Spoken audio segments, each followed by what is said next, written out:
Good morning, folks. Here we are, left and right again. It's June 5th, Wednesday, June 5th. And in the left chair is Mark Guerringue, newspaper publisher, and I'm Tom McLaughlin to represent the right, conservatism.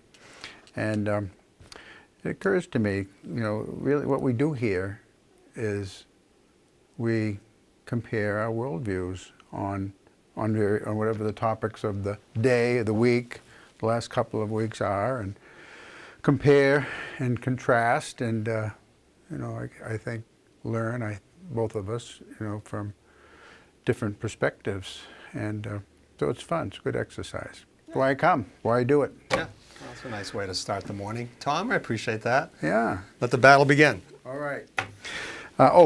This is from our producer. I don't know what it is. We'll find out. Do you support President Trump increasing tariffs on China and Mexico? Me first. Go ahead. Well, China, yes. Mexico, not sure.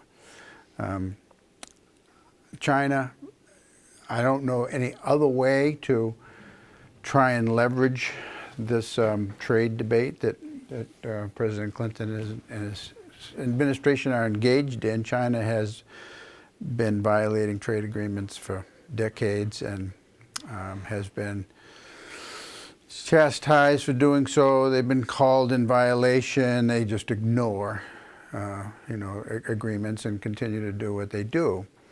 They deny it, and yet everyone knows they do it. But nobody seemed to want to take them on because it's going to be painful.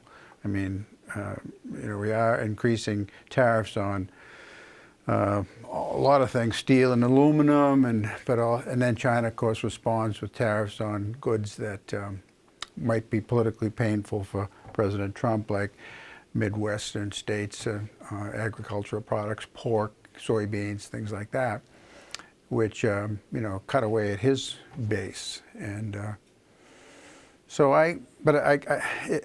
remarkably, it seems to be a bipartisan thing. I mean, even Chuck Schumer has endorsed what Trump is doing, supported him in this China trade war. However, the Mexican tariffs don't seem to be economic, and they're aimed at trying to get Mexico to stop the flow of Central Americans through its country. Now, people would say, it's two separate issues, and you're conflating them, and that's not a good idea. And it looks like a big test for Trump in the Republican-controlled Senate, because it would seem that he's not going to get support for this. But the legalities of it, I'm not sure. Can the Congress, the House or the Senate, prevent the president from doing it? I haven't looked at it constitutionally enough yet. It would seem that the president had sole authority to do it, but I don't know. I mean, tariff is a tax, and the Constitution does give Congress the power to tax, not the president. So, yet he seems to be able to do it, enact it, perhaps because of pre-existing legislation that allowed him to do that. I'm not sure, but it'd be interesting to see how that plays out. So yes, I support the China ones. Mexico, no, I don't think it's a good idea.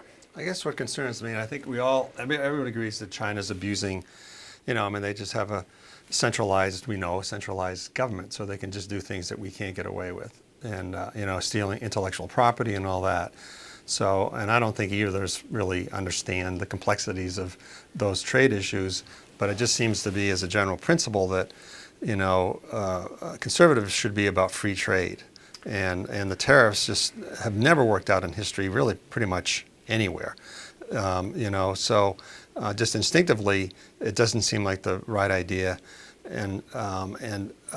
But Trump, what's disturbing about Trump is that I just think he just has these wrong-headed ideas. Like he is very concerned about the trade deficit.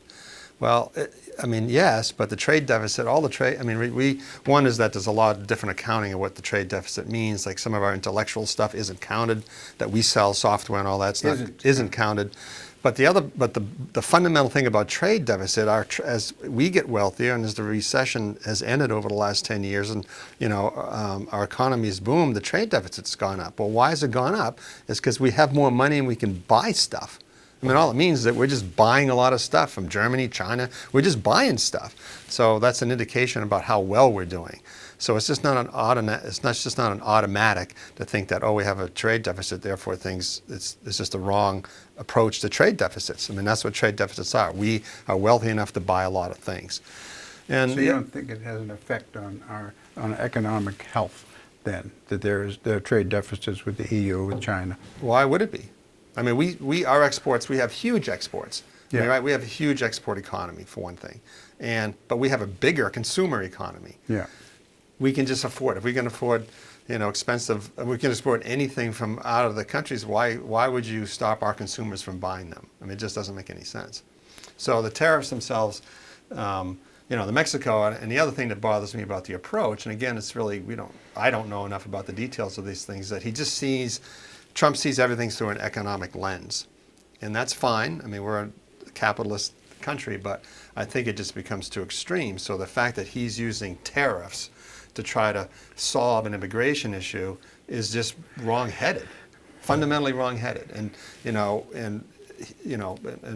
I'm sure we'll get into Trump stuff at some point in this discussion, but I think he's doing all these wrong-headed moves that really hasn't had any consequences yet. I mean, we're in a strong economy, and that hides a lot of sins. So at some point, there's going to be a tipping point, or something's going to happen that ain't good, because he's following instincts that aren't right.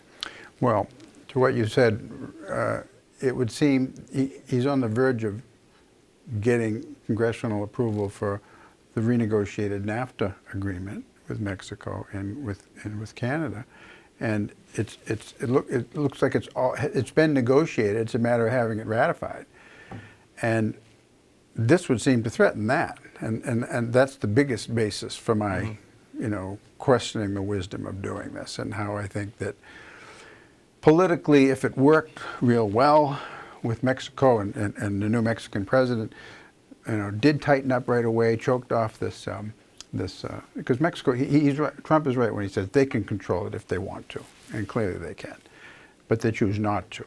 So we need to leverage them to control it, to stop it. But is this the way? If it works, if whatever his name is, I forget, it goes by an acronym, but if it works, Trump wins politically, that you don't suffer the pain.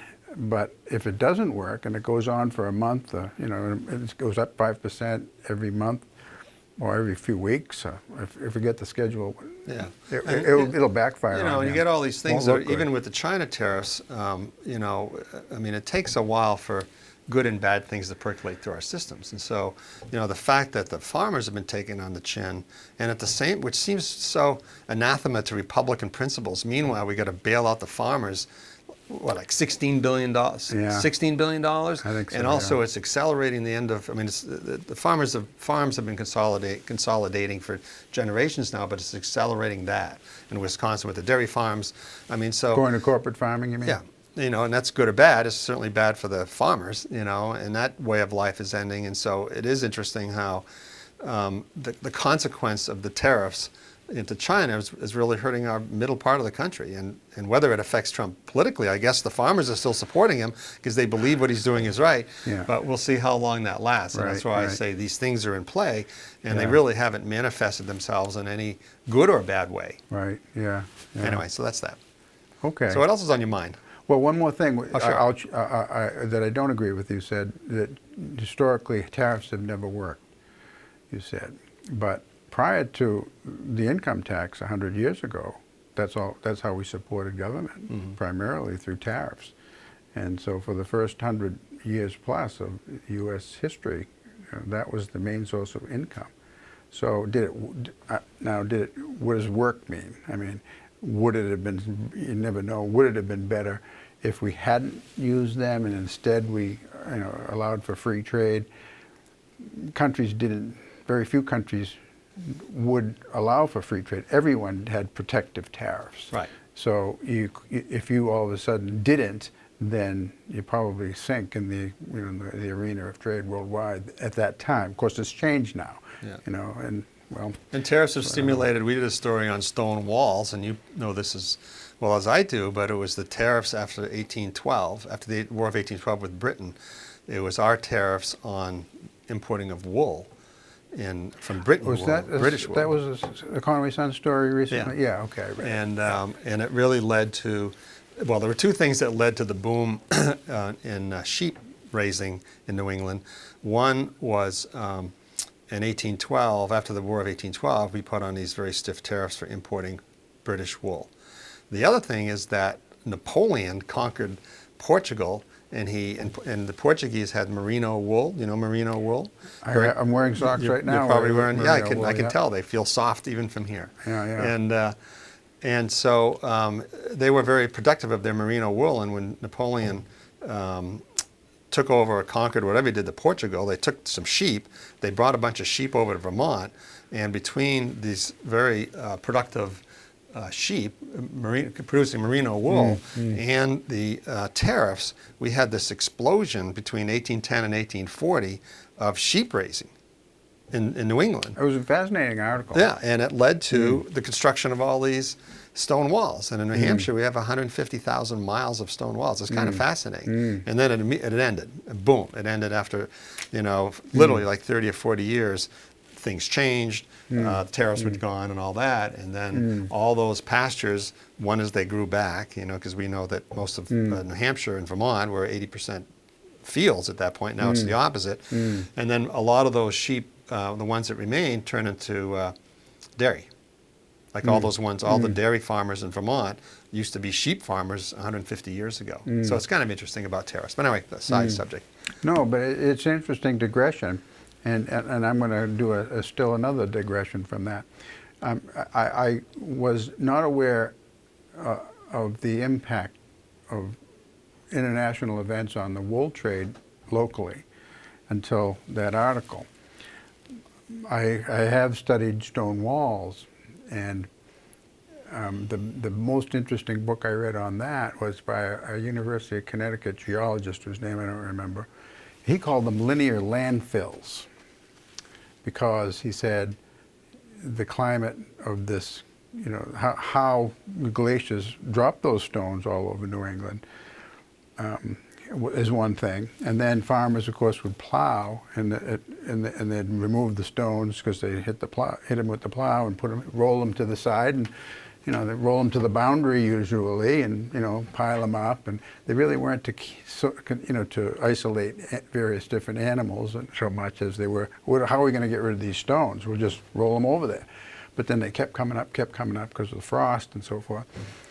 And so that was his theory. Yeah, well, there are two. I mean, there's two. One is both. They're both right. And so, like, whatever was what used to confound me was walking in the woods, is that, and I know they were hard scrabble farmers back in the 1800s and all that. Yeah. But when you go up a hillside and you see these stone walls, you say, how the heck can they I mean, they're tough back then, but there's no way they can farm on that stuff. And it wasn't. Those were all for fields for livestock. One way or the other, and they would raise these sheep on hilltops, and that's why. And one reason is, and I don't know, I can't name a specific thing, but this part of the article was that on some of these ridges where it's just is showing just rock ledge now, is that they weren't at one point, and that they were so overgrazed and then it eroded, and that's what was left. Yeah. So, and one thing is when you come up on Route 16 and you see that.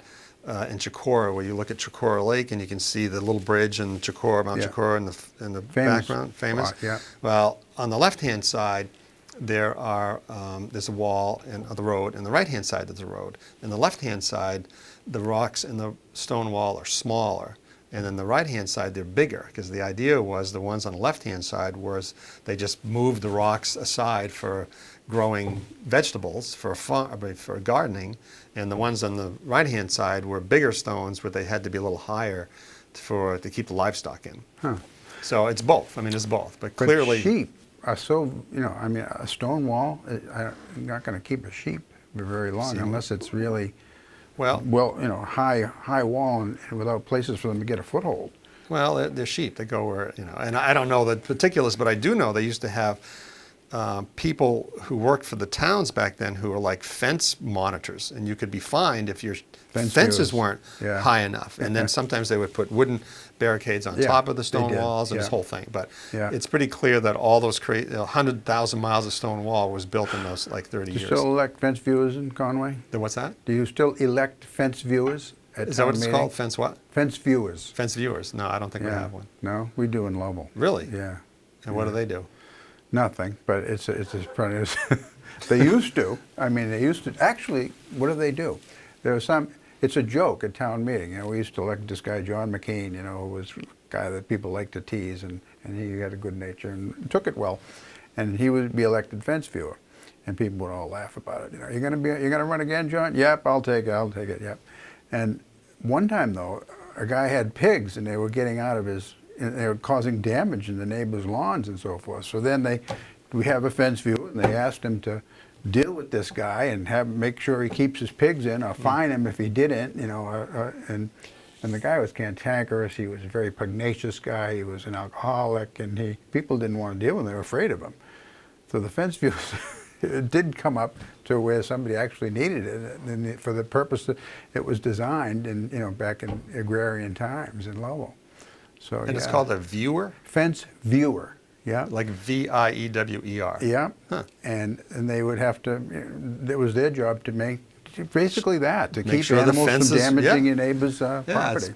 it's an interesting, interesting. Anyway, Yeah. Okay, let's see. Did you want to bring up something first, or should I?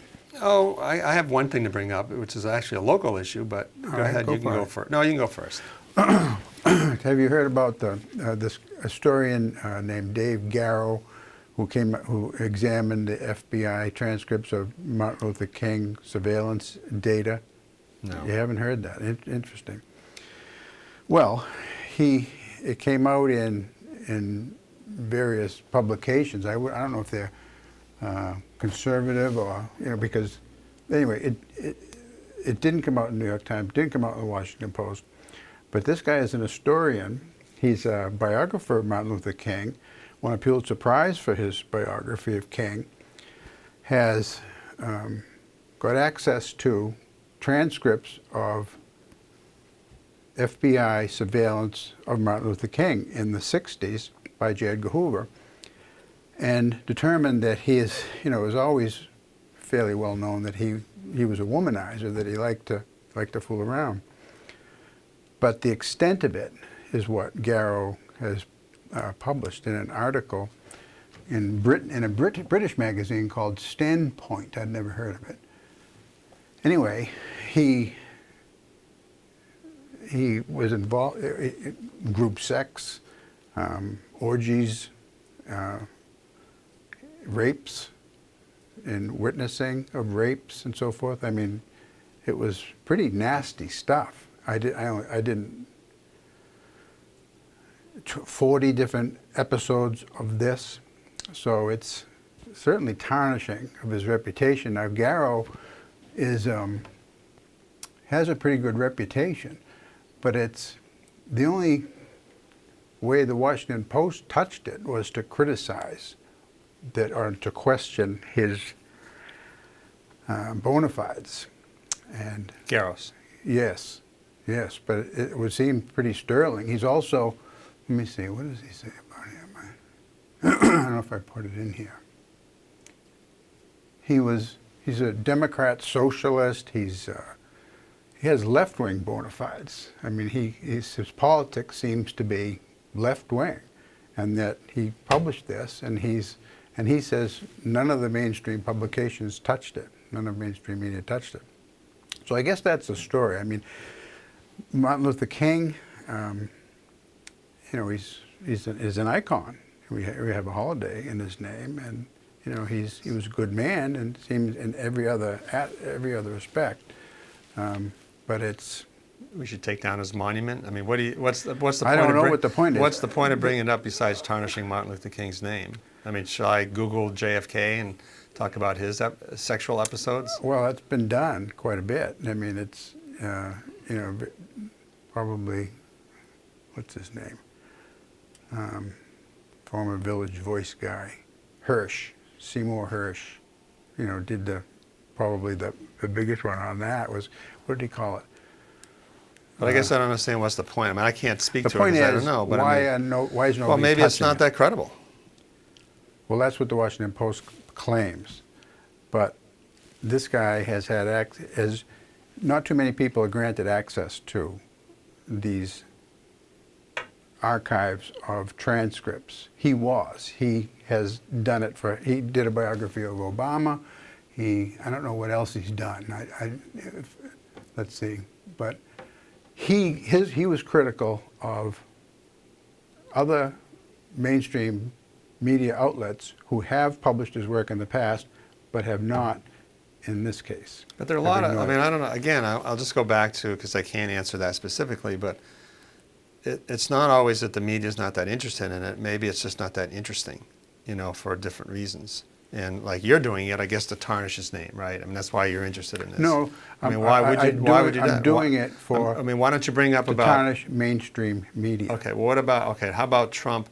Like I've read about Trump and how he and Geraldo actually they used to go through, the Ford agency's models, looking at their photos, and then they would get them. They would solicit them and have sex with them, and this is what Trump was doing back in the 70s or 80s, and those kind of really salacious stories. Like, why don't you read those on the front page of the Washington Post and New York Times? I mean, they're just there. That's part of his history, as far as I don't know whether it's true or not. But I've read that, so I guess I'm making just a broader point that sometimes just because a story, and without even knowing whether it's true or not, it just doesn't raise to the level of capturing national interest unless. They just don't. There are a lot of stories like that, including Trump's own. I mean, there could be a whole book on Trump's sexual escapades and the women and how he's treated women, and there's really not. I mean, why is that? Even when he's president, there's really not. I don't know how you could say that they haven't, because. Well, some of it. I mean, it was held until a few days before the election. The NBC tapes with him and some other guy, who, the famous ones where he, was grabbing. Women by the crotch and all that. I mean, it didn't work as far as preventing his election, but it was certainly tried, and it was well, that's just the tip held, of the iceberg. I think. I guess there's just a lot. In the sense that we know Martin Luther King was a womanizer, we know JFK was a womanizer, we know LBJ was a womanizer, we know Roosevelt. I mean, just about every president in some fashion or another was a womanizer. Once you really dig into it, if you're interested in that stuff. Clinton certainly. So. I guess I'm just asking the broader point. You're spending our time to talk about that. Like, what's the point? I'm pointing out that mainstream media ignores it. Well, I'm saying mainstream media ignores a lot of stuff, including a lot of Trump's episodes. That's all I'm saying. Well, okay, I don't agree that they do. They ignore that. I think whenever the target is someone that is against a left-wing agenda, then out it comes, especially witnessing the Brett Kavanaugh situation. Whether it's real or not real, they certainly give enormous attention to salacious things like that if it feeds their narrative. It's just, I mean, we're going to talk about the media now, and again, it's really insulting that you always think that people in the New York Times aren't professional. And they go after Elizabeth Warren with her ridiculous heritage issue with Indians. I mean, they went after Hillary Clinton. They went after Bill Clinton. Trump wants to stick the FCC on late night TV because he's being made fun of. I mean, look what the late night TV did to Bill Clinton. I mean, he was the butt of jokes and sexual stuff for 10 or 15 years, and he still is when he's, anytime there's a mention of him. So, I mean, it just gets a tiresome trope of you saying, well, and then you look at you started it, but you just go to Fox News. I mean, when in our history have we had literally a commentator be an advisor with Hannity to the president? I mean, they're just so. I mean, he talks to the president weekly, apparently, and he goes and plays golf with him and all that kind of stuff. I mean. It's just unbelievable. But he's not a reporter. He's on Fox News. He's the equivalent of he's an opinion guy, Hannity. He presents news on Fox. And I realize he's that, but I'm saying is that you're talking about the so-called left wing of, that they're not good reporting, and anything that's come out, any of the good reporting about both presidents forever is really done by the New York Times and Washington Post and the Wall Street Journal. I mean, that's just, it really is. I mean, every once in a while you'll come up with something where they made a mistake, but they're the only ones who really do the investigative work. Well, I'll just bring up one more contrast. when it comes to coverage of presidents or presidential candidates. In the case of John Edwards, the mainstream media ignored his dalliance, which ended up producing a bastard child. Absolutely ignored it. It turned out to be true that I think the National Enquirer was the only one that first came out with it, and then after his campaign went to hell for other reasons, then those details did come out in mainstream media, but simultaneously, John McCain was accused of having an affair. Well, he was a presidential candidate. I believe it was the same election cycle that Edwards ran in. And New York Times played that up big, front page. It turned out not to be true. It turned out, well, they didn't say that it was true. They published allegations or rumors and so forth. And, he was Obama's opponent. So ultimately, well, looked like he was going to win the nomination. I mean, he finally won it from Romney. And I can't remember exactly the timing during the primary that came out. But clearly, it came down to McCain and Romney, for the last days of that 2008 primary cycle. And so that was, I remember being quite struck by that contrast, that Edwards stuff, which turned out to be true, was ignored, and the McCain stuff, which turned out not to be true, was played up. Well, you say it that way, but you're not giving credit to why a certain story is or isn't. So, and that's just the way media works. I mean, for the mainstream media, they just have to have a better case than a National Enquirer. And I don't remember the specifics back then, but I do remember that, yes, the National Enquirer unearthed something that was true. I mean, they throw so much stuff against the wall that occasionally it's true. Yeah. And what I recollect from that is that they just didn't have enough. Like the mainstream media, yep, they had egg on their face, but they're just also more careful with that. So you're bringing out the McCain, but I also know the media's, they go after everybody. I mean, they've gone after, look what they did with Weiner and all that stuff, and they make fun of everybody. So I just think it's just disingenuous to think that somehow the New York Times doesn't go after anybody they're just individual reporters. They don't have this cabal in there where they're sitting around a newsroom and saying we're all liberal, we're going to go after those people. It just doesn't work that way. And it's just I just don't think you fundamentally understand that that reporters, particularly at that level, now they may be, I'm not saying they're not liberal themselves, but I'm just saying is that they're very professional, and they go about, and any reporter in the New York Times, if they can go after some crazy scoop, no matter who it is, they're going to do it to feather their own careers. I mean, that's the way reporters work, and so just to think that somehow they're just all slimy partisans is just such an insult, really. I mean, I always go back to this, but it's like me saying about teachers that the only reason why teachers become teachers is because they want their summers off because they're so lazy. I mean, it's just not true, I mean, maybe it is. Is that why you became a teacher? There was a factor. Yeah, exactly. So I can paint everybody. I'm not saying. I know you were a respected teacher, but it's just not fair for me to say that people become teachers because they have the best health insurance and they get their summers off and they get like 4 weeks vacation during the year. I mean, is that fair to say that? I mean, does that insult you at all? The fact that that's the motivating factor to be a teacher? Doesn't insult me. I know why I became a teacher. Yeah, but I mean, I don't have a whole lot of respect for the public school teaching profession, having been one for 36 years. Well, there you go. And so, but if I painted I have you, my reasons. Those, if you painted me, it wouldn't bother me. I guess I'm trying to make a broader point, Tom, is that it's unfair for me to say that about the teaching profession because I don't believe that. But it's just the way it's unfair for you to say that all journalists are biased. I didn't say all journalists were biased. Well, what I said was mainstream media is biased left, yes. And I say that in a general way. Now, you took it down to individuals, and I have to acquiesce to that. I mean, it would depend on but I think that some stories are spiked and some stories are amplified, and some stories are ignored, spiked or ignored altogether, and they just don't put investigative teams onto it, and to serve a narrative that they have. And I would put the New York Times as front and center in that. I know you like the New York Times. You're a media person. That's your whole career. And so it's sensitive, and we've touched on this many times, and I'm not surprised that you reacted the same way you always do. Yeah. And it gets under your skin when I say that, but I have to bring it up. Okay, fine. So your turn. Do you have something?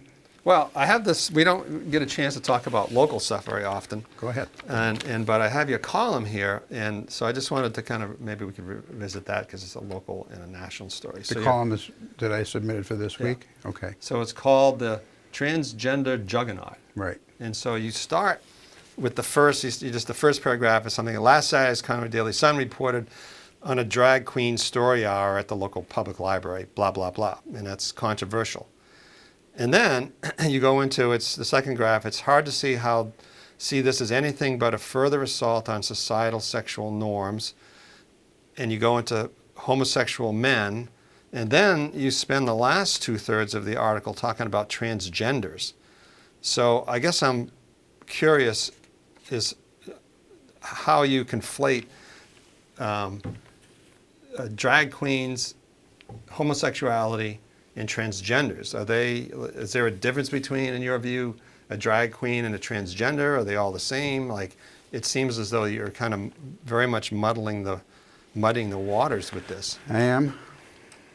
If you go on their own website, I mean, there are links on that story to back up each of the things I said. So if you go on the Drag Queen Story Hour national website, and they have one, then you learn, and Damon Steer did that. I mean, he got some data from it. Mm-hmm. They say, well, mostly homosexual men do this. Not exclusively, I guess, but just about all of them are homosexual men, according to that site. Now, are they we used to call them, what do we call them? Transvestites. Men who dressed up as women. Yeah. Then that became almost a hate crime to say transvestite. Like, there's an outfit called GLAAD, Gay and Lesbian Advocates and Defenders. Now, they may have changed. I think that they changed it from that particular, the acronym's the same, but the GLAD stand for other words now. But they have a style guide, which they send out to media, saying, these are the acceptable terms now for transvestite is out. Don't say transvestite. Then you used to call them transsexuals. Well, now you can't say transsexuals anymore, now you have to say transgender. And mainstream media adheres to these guidelines. The nomenclature they use and don't use are dictated by GLAAD. So are you saying that and that cross-dressers are transvestites and can't say queens? transvestites anymore, according to GLAAD. I'm saying it, you're saying it. So are you saying those are the same as transgender? I'm saying they're certainly related. How? Because when a biological male, dresses up as if he were a female, then we used to call it transvestite. Then they're certainly on the spectrum of wanting to become a member of the opposite sex. That's not true. I mean, that's just Oh, no? fundamentally just wrong. I mean, it is true that I think most drag queens are homosexual. You know, they're gay. But dressing up as women has been a tradition for, I mean, in Greek theater, as you know, with Shakespeare, before women were allowed to be actors, women parts were played by men. Vaudeville, in our own Old West, you know, there were the traveling troops of actors, and the men would play women. So this idea that transgender is about, and I don't think these gay, and I'm making a generalization here, but I think it's true, is that the gay men, and they're not all gay men. There are people that I'm obviously not going to say his name, but there was a well-known business person in Conway Village who was happily married, and he liked to dress up in women's clothing. So I would call him, you know, whatever you would want to call him, a transvestite or a cross-dresser. But he was heterosexual. But I do agree that probably most are gay. But they're secure in their sexual identity. And transgenders is a totally different story. So I think it's just fundamental misinformation to say that, oh, it's on the spectrum between you're a gay person, you start cross-dressing, therefore then you're going to have, you know, you're going to move into this sexual identity issue, which is just a totally, I think everybody agrees is just, what you're saying is just factually wrong. Like gay men know exactly who they are. They're gay men. They're not trying to turn into women, change themselves into women. I don't think that at all. But what do you call, what's the acronym for the whole movement? LGBT, and then some people add Q, I, A, etc. I mean, you see different configurations, but almost all of them have LGBT. So why do they associate together? Why do they call themselves they're all in one organization? Well, why wouldn't they? They feel as though they're all been oppressed for different sexual gender ideas. They could be different. Lesbian, gays are totally two different. One's woman, one's man. So why do they have similar issues? Right, why? Yeah, well, because they both feel as though they're being discriminated against, both culturally and oftentimes legally. I mean, whether it's gay marriage or whatever. So I just think that it's just I just think it's, plus, you know, this is one of these, oh my gosh, I mean, this is one of those things where you just say things like you know, I don't mean to be a critic of your column, and in this case, we can't run this one. I mean, I think it's just harmful when you just say that, this is your style of this, is you pull out people, some of your, like your Garrow's guy, and maybe he's totally What guy? Well, the author for the, is it Garrow's? Oh, Garrow, yeah. Garrow, whatever. You know, so where you just pull these people out of thin air, which I know you find, and they do exist for sure, but it's just not, in the world of writing a column, this one in particular is really like paragraph after paragraph of you citing people from these experts.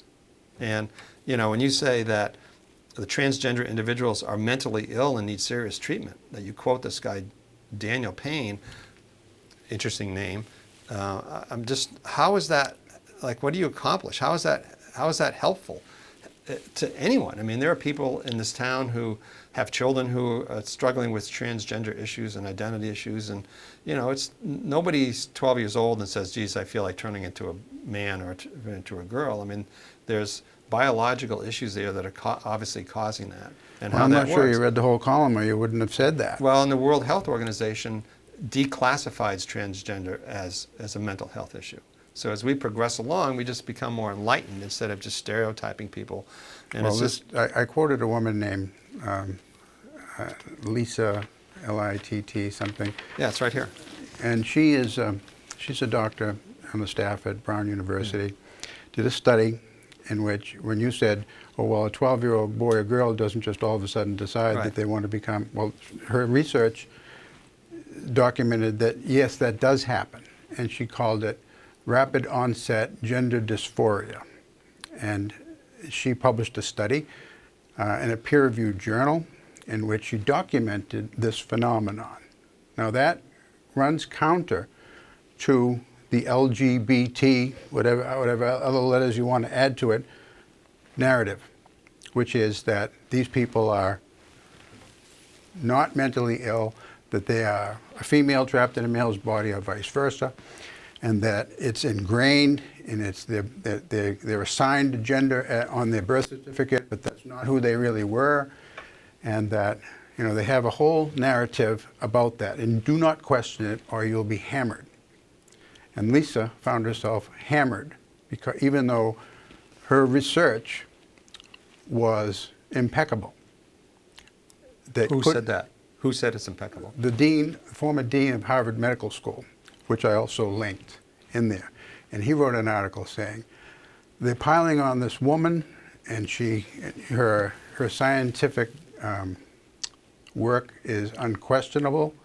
I mean, you can challenge it with other research, but nobody is challenging her research with other conflicting research. They're simply name-calling, because that's what they do. But she rescinded this. I looked her up, and sure enough, her original, the rapid onset gender dysphoria was published by Brown University. Yes. Right. No, it wasn't. It was published by another publication. Yeah, it's called with a name in there. PLOS1, but it's through Yes. It's through Brown University. No, Brown University.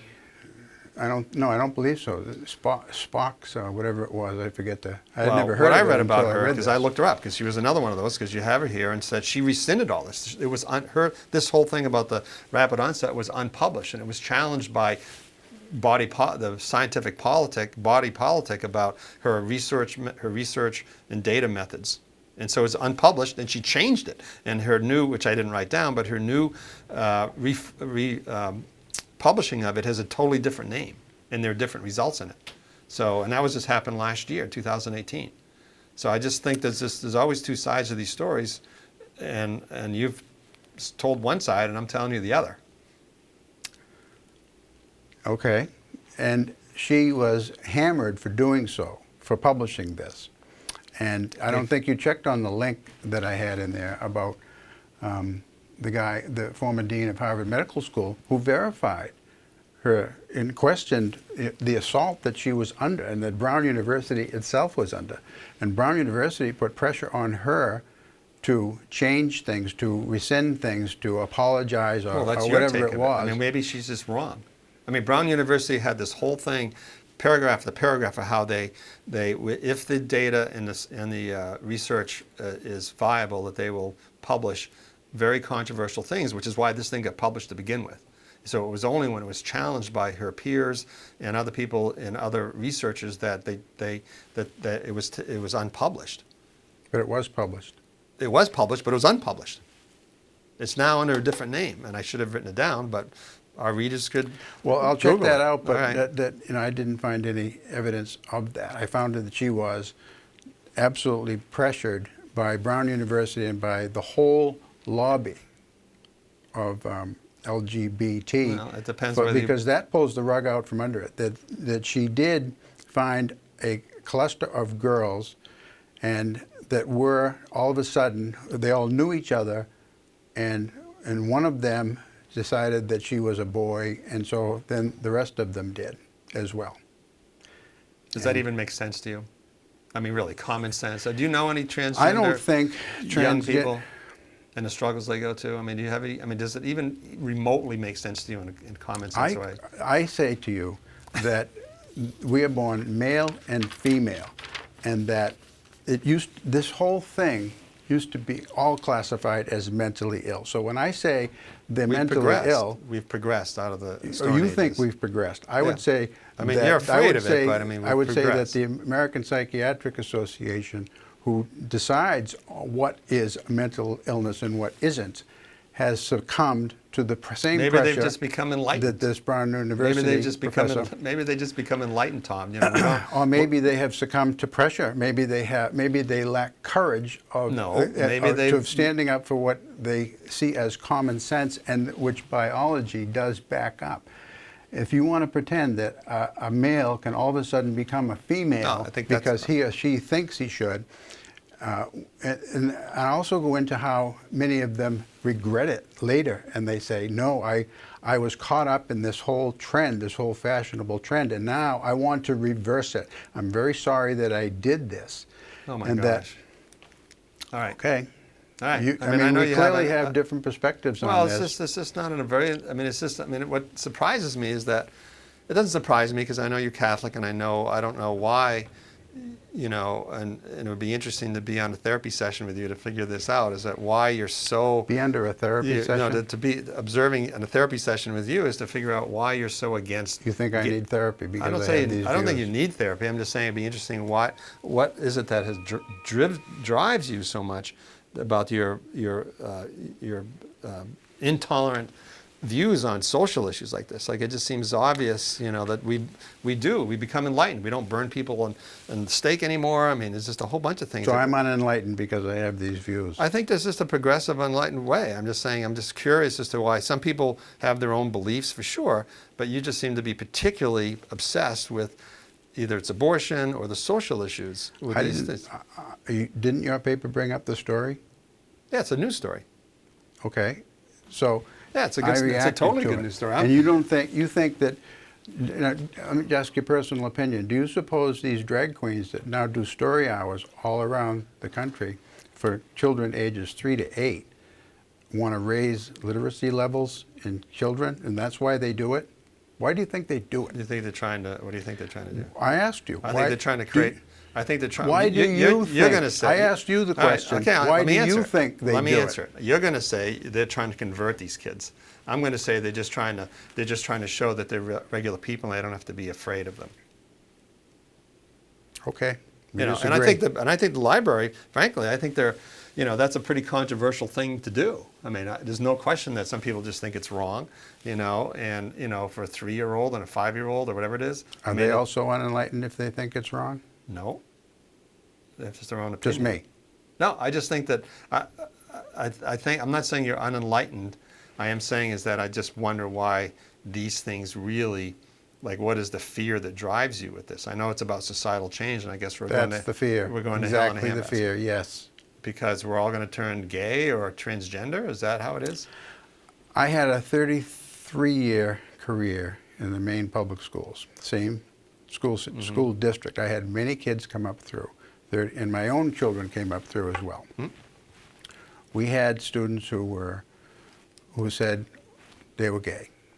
They were, male and female, and so I still hear about these students. I know their siblings. I hear about them through their siblings, their parents, etc.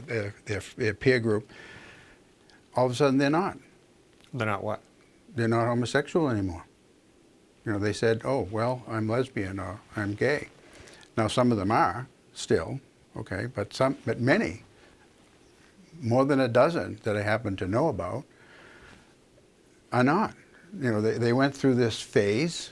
And then, they decided, no, I guess I wasn't. So, can that happen, in your opinion? Well, were they wrong? Did they succumb to pressure? Did they think it was fashionable right to all of See, a sudden come out? And I mean, wrong in deciding that they were homosexual. See, or wrong in deciding that then they weren't. You always homosexual. assign it to things as though people can just be that influenced. Like they can be, it's fashionable, as you say, to be gay or transgender, which is like I mean, who would ever choose to be transgender? So I look at it in a different way. I just look at it as biology. And, when a kid is 8 years old or 10 years old and is going to be, turns out to be gay and discovers he or she is gay, it's not like a decision. It's a biological thing. I know that's the narrative, yes. Well, what's the narrative? It's just true. I mean, really, some 8-year-old kid is going to decide they want to be a boy or they want to be a girl or they want to be gay. So what does it mean then to be homosexual? Could you define it? Homosexual. What is a homosexual? To be gay, I just think you're sexually interested in the person of your own gender. Okay. Romantically, sexually, and I just think it's it's X amount of the population. It's like 5 or 6. They call 5 or it 6 men who have sex with men. Now the CDC calls it that, right? So can you be temporarily homosexual? Well, it depends. You say gay, I say homosexual, right? Because I will not have this community tell me what words I must use. You can say homosexual. You can say homosexual. I don't care. I know you're all sensitive about that stuff. But yes, I am. You can say whatever you want. It doesn't bother me. But you see, in some places, I can be prosecuted for using certain words. And it's that is increasing as well. Or if I choose not to use the pronouns that I'm told to use. If I'm told that you will accept that a male can turn into a female. Who tells you? Well, a woman. I mean, a teacher in Virginia was just fired because she refused to. I forget it was a he or a she, but a student came into the class that had changed, in his or her mind, and she or he said, "I refuse to use this pronoun." Fired. I mean, what's his name? The professor at Jordan Peterson, University of Toronto. Have you heard of him? No. He was fired because I'm not sure he was fired, but he was threatened with it. They're isolated. So in Canada has laws on this. I know they do, and I think that's wrong. And that's oh good. Okay, no, I think we it's agree fine. on yeah, something. I think we're going right. So that's what I see. I see but that. you see that sliver, and I agree with you. I think the colleges have gone way too PC, and there's going to be backlash against that. But that has really. It's related, but I just think it's throwing the baby out of the bathwater than to just disavow sort of like basic ideas of why people are gay, biology and all that. And some people experiment, they do. And now they don't experiment because they could experiment because they want to, or some people are bisexual. Well, then what does that do to the definition of a homosexual? Or what the CDC says, men who have sex with men. Now, if a man has sex with men, and then all of a sudden he doesn't have sex with men, and then he has sex with women, I mean, you call him bisexual? Or would What you about say prisoners who have sex with that's, men? that's a good example. Yeah, I mean, it's Now, just is it aberrations. circumstantial? There's then, aberrations. right? There's aberrations with everything, Tom. I mean, that's what I'm saying. The prison population is a ridiculous thing to talk about. You know. Is it? Well, I mean, in terms of just what we're talking about, the general lay of the land with people who are gay or bisexual, people. I mean, if you tend to think. I believe that you tend to think that people are gay because they're influenced or it's fashionable or something, and I just think it's biological. No, I don't. No, you made a blanket statement. Well, I would say you've said that a couple times I don't today. know why I can't make a statement that all people are homosexual for these reasons or those reasons. I don't know, and the science isn't in on it. You know, and research is funded based on trying to find a genealogical link, a biological link, something. We're born this way. That became the mantra of the homosexual movement in the late 80s, early 90s, sometime in there. And Atlantic did a big piece on it. I remember reading it. It was a very good piece. And they decided to jump in, both feet, that we're born that way. So and then that worked because they piggybacked onto the civil rights movement, and they got them, LGBT people attached to civil rights legislation state by state, et cetera, and it's mushroomed from there. Well, now that's the premise, that they're born that way, and people accepted, that we must give them equal rights, and not that they didn't already have them, but based on that they're born that way, they don't choose it. So and now anyone who questions that at least some homosexuals may choose it is considered to, you could even be prosecuted if you in some places for espousing these ideas, because it is being they become fascist in that way. This only think what do you these believe, ways. Tom? I know you always talk about how there's the bureaucracy and there's this and that and but that. You haven't told me your definition. Did you accept the CDC one that I don't know what the CDC. Men who have sex with men? Or? Well, when you say men who have sex, are prisoners, if they have sex with men, are there they it homosexual? Is. So no, it's I'm not hard saying to pin that. down, isn't it? Just what is a homosexual? Do you ever just go with what you think is right? Like when you see a 10-year-old kid, a 12-year-old kid, and that kid, you said that kid's going to be gay. And sure enough, I have seen them. I've had students. Sure enough, that's going to be the case. Not all do you cases, believe, but do you in believe some the cases, average, the yes, regular person that there are 10% or 6% of this population in Lovell, or 6% or 8% in Conway, New Hampshire? Do you believe they're biologically gay, or do you believe they chose? I don't think you can put them all in one category. Well, I mean, just or in the general. other. Yes, I would you can. say, Do you have an opinion? I have an opinion. I have a working hypothesis. Well, The answer is I don't know. Here's what I think is probably the case based on what I have been able to ascertain so far. Some people may have some kind of a hormone wash in utero. There's evidence for that, and then they have a proclivity to become homosexual. And genealogical links, there's just nothing there. I mean, there's hardly anything that's been backed up. So no, there is data that, I should say, there are data that people are socialized in this way, and having to do with their first sexual experiences, especially if they were abused. Then that has an influence on how they eventually become later in life. And I would say it's some combination of those things. How much of one, how much of the other, I don't know. And the research that's being done, that's being funded, I should say, is only toward biological and genealogical. But do you ever just use your own common sense? Like out of 100 people, I know you probably don't associate with gays or homosexuals, but I mean, just out of the, like... There's some in the family. Okay, well then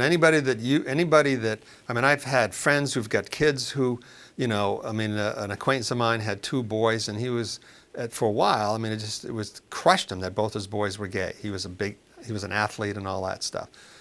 It took the father a while to get over it, but there's just no way it was just whatever reason these kids, whatever different biologically that manifested themselves as gay, was just the natural order thing. So, if there were 100 gay people out here in this community, how many Like off the top of your head, how many do you think are biological, and how many people are I gay don't know. through aberrant? Like, guess. I'll guess. I'll say that out of 100, 95% of the people are just 95% of those people are just gay through biological reasons, and maybe there's 5% who, like some aberrant reason you're talking about, they were abused or this or that.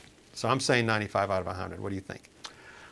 Like, just guess. That's the narrative. They would say 100%. Okay, I'm not saying. I'm but- asking you, Tom.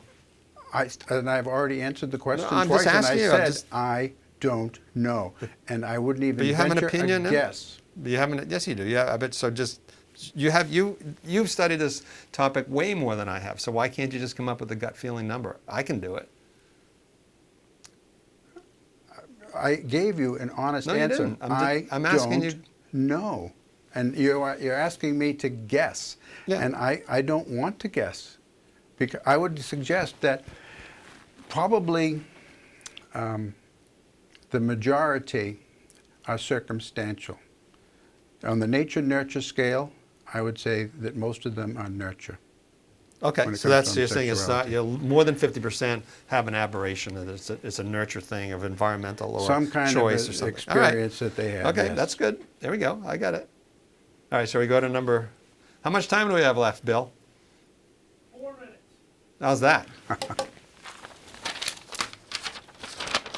So, do you believe legislation targeting gun violence, mass shootings in particular, should come from the states, the federal government, or both? You got 2 minutes. I got 2 minutes or a minute Go and a ahead, half. go for it.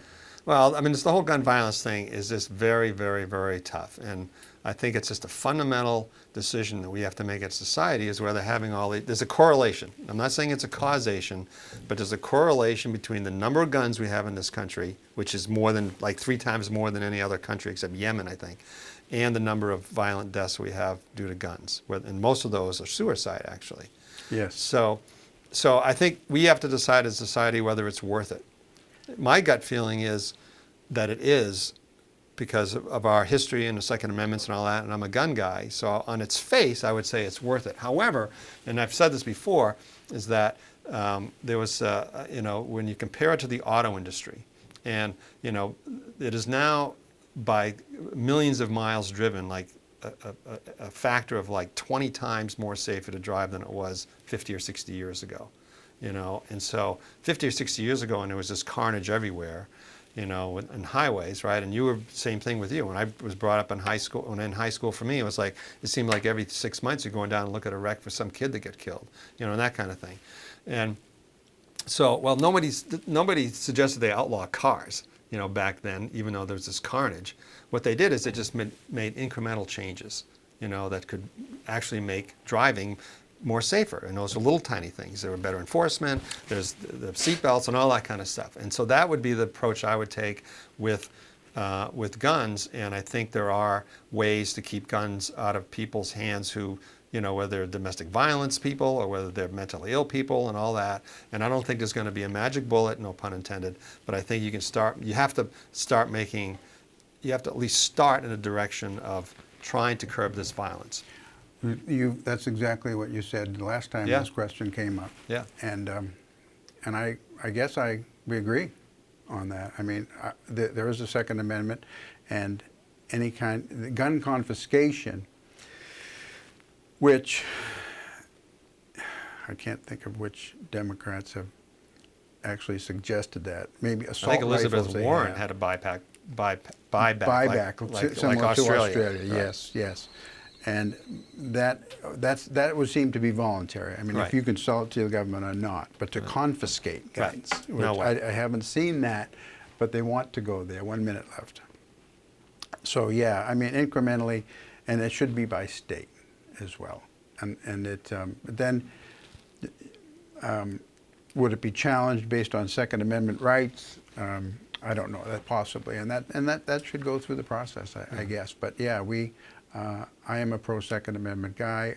I do see that it can be a problem. Maine just had a law proposed. I don't think it passed, and it had to do with the red flag. I think it called the red For the flag law. domestic You've heard violence? of it? Well, no. If I thought my brother was getting loopy and I could get some medical professional to back that up, that a police chief could come and take his guns away until he could be determined, and which made sense because it seems, so many Right. incidents, seem to be from people that flipped out. Yeah. And okay, we got to wrap it up. Okay. So yeah, I guess we agree. We end on a note Good. of agreement. Good, and we agree And, that the weather should be better. I hope so. Yeah, winter doesn't want to let us go. Okay, folks, thank you very much and we'll be back in 2 weeks with, I'm not sure who. We'll see.